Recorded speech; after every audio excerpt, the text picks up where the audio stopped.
حزب وحدت اسلامی مردم افغانستان و حزب جنبش ملی افغانستان امروز بعد از ظهر در یک گرد همایی یک بار دیگر پشتیبانی ایشان را از نامزدی حامد کرزی در انتخابات ریاست جمهوری اعلام کردند. حاجی محمد محقق رهبر حزب وحدت اسلامی مردم افغانستان میگوید که آنان برای به دست آوردن حقوق مردم هزاره با نامزدهای مختلفی گفتگو کردند و پس از 2 ماه مذاکره با رئیس جمهور کرزی پشتیبانی ایشان را از وی اعلام کردند.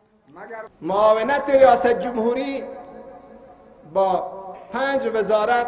در ساختار نظام، تعمیر و بازسازی و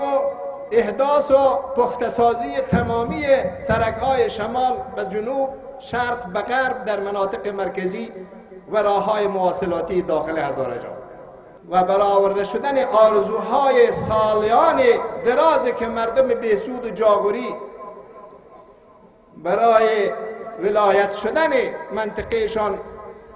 تقاضا داشتن عملی خواهد شد.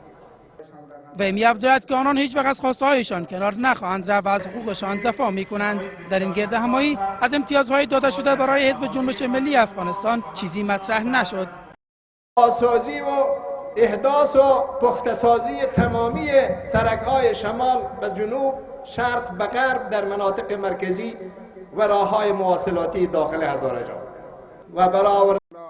حزب وحدت اسلامی مردم افغانستان و حزب جنبش ملی افغانستان امروز بعد از ظهر در یک گرد همایی یک بار دیگر پشتیبانی ایشان را از نامزدی حامد کرزی در انتخابات ریاست جمهوری اعلام کردند. حاجی محمد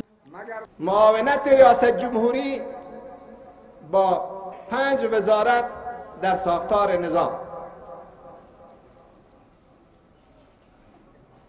تعمیر و محقق رهبر حزب وحدت اسلامی مردم افغانستان میگوید که آنان برای به دست آوردن حقوق مردم هزاره با نامزدهای مختلفی گفتگو کردند و پس از 2 ماه مذاکره با رئیس جمهور کرزی پشتیبانی ایشان را از وی اعلام کردند. شدن آرزوهای سالیان درازی که مردم بیسود و جاغوری برای ولایت شدن منطقهشان تقاضا داشتن